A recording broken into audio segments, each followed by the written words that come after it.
नमस्कार, मैं हूं आपके साथ साक्षी। देश में होने वाले निकाय चुनाव से लेकर लोकसभा चुनाव तक क्या सभी चुनावों में दागी नेताओं पर बैन लगना चाहिए? ये सवाल अब सुप्रीम कोर्ट के समक्ष है। सुप्रीम कोर्ट इस मामले की सुनवाई करने के लिए तैयार हो गया है और इस संबंध में केंद्र सरकार और चुनाव आयोग से 3 हफ्ते में जवाब मांगा गया है। सुप्रीम कोर्ट के जस्टिस मनमोहन और जस्टिस दीपांकर दत्ता की बेंच ने सुनवाई के दौरान अहम सवाल उठाया कि अगर किसी सरकारी कर्मचारी को दोषी ठहराया जाता है तो वो जीवन भर के लिए सेवा से बाहर हो जाता है।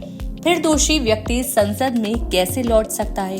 कोर्ट ने ये भी पूछा कि कानून तोड़ने वाले आखिर कानून बनाने का काम कैसे कर सकते हैं। सुप्रीम कोर्ट ने मौजूदा नियमों पर आपत्ति जताते हुए कहा कि दोषी नेताओं पर सिर्फ 6 साल तक चुनाव लड़ने की रोक पर्याप्त नहीं है। कोर्ट ने इस पर कड़ा रुख अपनाते हुए सख्त नियमों की जरूरत पर जोर दिया। सुप्रीम कोर्ट ने ये भी चिंता जताई कि दागी नेताओं के खिलाफ लंबित मामलों की सुनवाई धीमी गति से हो रही है।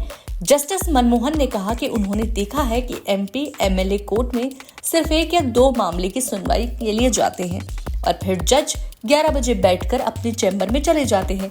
कोर्ट ने चुनाव आयोग से पूछा कि क्या ऐसा कोई नियम नहीं बनाया जा सकता कि गंभीर अपराध में दोषी नेताओं को राजनीतिक दलों में पदाधिकारी बनने से रोका जाए। सुप्रीम कोर्ट ने यह भी कहा कि जनप्रतिनिधित्व कानून की धारा 8 और 9 की संवैधानिक वैधता की भी समीक्षा करेंगे। गौरतलब है कि बीजेपी नेता अश्विनी उपाध्याय ने 2016 में एक जनहित याचिका दायर कर दागी नेताओं को चुनाव लड़ने से रोकने की मांग की थी। उन्होंने अपनी याचिका में सवाल उठाया कि आखिर राजनीतिक दल स्वच्छ छवि वाले उम्मीदवारों को क्यों नहीं तलाश पाते हैं।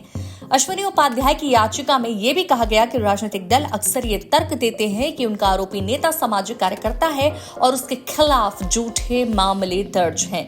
अब इस मुद्दे पर सुप्रीम कोर्ट में सुनवाई हो रही है और इसका फैसला भारतीय राजनीति में भविष्य को लेकर प्रभावित कर सकता है।